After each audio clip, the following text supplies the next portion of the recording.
สบายดีทุกคนเนาะมื้อนี้เลยสิมาสอนวิธีสมัครบัญชีเว็บไซต์ใหม่เนาะทุกคนเนาะขั้นตอนสมัครก็ง่ายๆเนาะเราต้องมี Gmail เนาะอยู่ในแอป Gmail เนาะ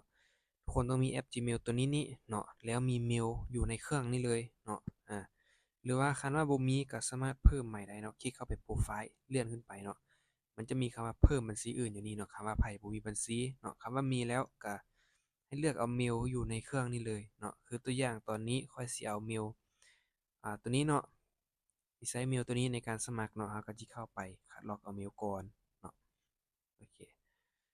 มาเดี๋ยวคัดลอกเมลก่อนทุกคนเนาะเพราะว่าค้านเขียนเนาะเราก็คัดลอกเอาเลย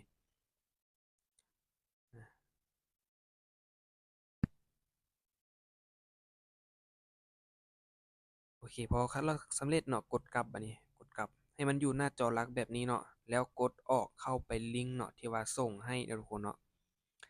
แล้วจะส่งลิงก์แบบนี้ให้เด้อทุกคนเนาะแล้วให้ทุกคนเข้าลิงก์ที่2เด้อทุกคนเด้อเนาะคลิกเข้าไปเลยเข้าไปลิงก์ที่2เนาะ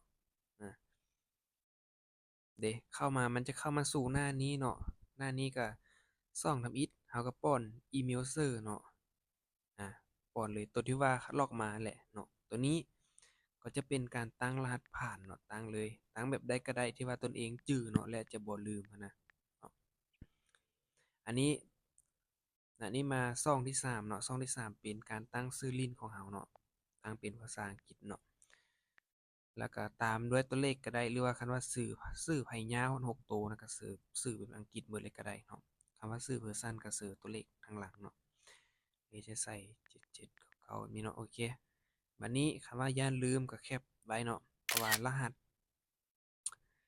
ตัวนี้เนาะเราต้องได้จื้อเนาะเวลาจะเข้าสู่ระบบเวลาลงทะเบียนไปนะเนาะตัวนี้เด้ตัวนี้ก็คือแบบรหัสอ้างอิงเนาะตัวนี้สำหรับตัวนี้บ่ต้องเปลี่ยนมันเนาะบ่ต้องเปลี่ยนมันเด้อจึงสามารถเข้ามาศึกษาและเรียนรู้นำกันอยู่ในทีมได้นะเนาะสามารถเข้าทีมได้แล้วก็กดตัว C แดงนี่ไปเลยรอนิดนึงอ่าคำว่าขึ้นมาแบบนี้ก็บันทึกเลยเนาะเดี๋ยวจะบ่บันทึกเด้มันจะแจ้งเมลเนาะรหัสอ้างอิงไปทางเมลของเราแล้วเห็นบ่แจ้งมาแล้วเนาะคำว่าของไผมันบ่แจ้งแบบนี้เนาะก็ให้เข้าไปแอป Gmail แบบนี้แล้วกด reset บัดหนึ่งกดปัดลงแบบนึงเนาะแล้วมันก็จะเด้งขึ้นมาแล้วก็คลิกเข้าไปแล้วก็เลือกตัวนี้เนาะเห็นบ่ตรงนี้สีขาวๆนี่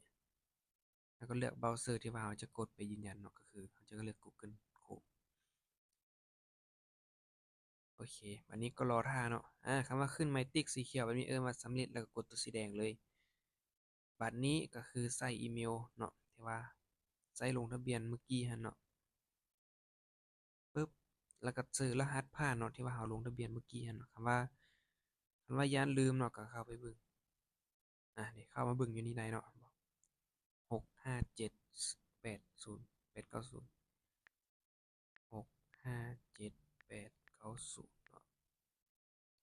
แล้วก็ LAY แล้วก็เข้าสู่ระบบลองเบิ่งเนาะ เด้เอิ้นว่าเข้ามาสู่หน้าเว็บได้เรียบร้อยทุกคนเนาะแล้วก็กดบันทึกเลย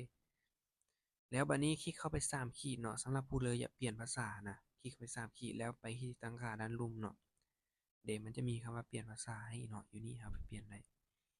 แล้วก็คลิกไป3ขีดคือเก่าเนาะบัดนี้สิเป็นขั้นตอนการเปิด 2FA พร้อมเลยเด้อคลิกเข้าไปซื้อลิงก์ของเรา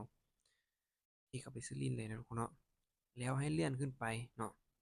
มันจะมีปุ่มคำว่ารหัส 2FA อยู่นี่เนาะแล้วกดเปิดเลย อันนี้เป็นเจอรหัสผ่านนะทุกคนเนาะรหัสผ่านล็อกอินเมื่อกี้เนาะหรือว่ารหัสผ่านเข้าลงทะเบียนเนาะเดี๋ยวเบิ่งก่อน6578065780 LAY โอเคพอเสิร์ชรหัสสำเร็จแล้วคัดลอกเอารหัสตัวนี้เนาะรหัส3หองนี้เป็นพิมพ์ใหญ่นี่เนาะคัดลอกเอาเลยคัดลอกเอา แล้วเข้าไปแอป 2FA เนาะแอปตัวนี้เนาะคำว่าไพ่บ่มีให้ไปโหลดแอป 2FA มาเนาะก็คือพิมพ์ไปเลยเนาะ AUTHENT เนาะแบบนี้เนาะพิมพ์เข้าไปเอารูปตัวสีดาวนี่เด้อแล้วก็คลิกเข้าไปเนาะแล้วก็มันจะมีไม่บวกอยู่ลุ่มนี้เนาะคำว่าโหลดมาเมื่อมันจะให้ใส่รหัสเลยนะเนาะคำว่าไพ่นี้แล้วก็คลิกไม่บวกด้านลุ่มก่อนคีย์การตั้งค่าเนาะตัวนี้ตั้งชื่อเนาะ ซื้อบัญชีตั้งแบบใดก็ได้เนาะวางรหัสเซอร์เนาะที่ว่าเราได้คัดลอกมาเนาะแล้วก็กดเพิ่มแล้วบัดนี้ให้คัดลอกเอารหัสนี่เนาะเราต้องเบิ่งเวลาพร้อมเนาะคำว่าเวลามันยังหลายเราก็จะค่อยคัดลอกเอาตอนนี้เวลายังหลายเนาะคำว่าเวลามันสิเบิดแล้วบ่ต้องคัดลอกเซอร์เนาะ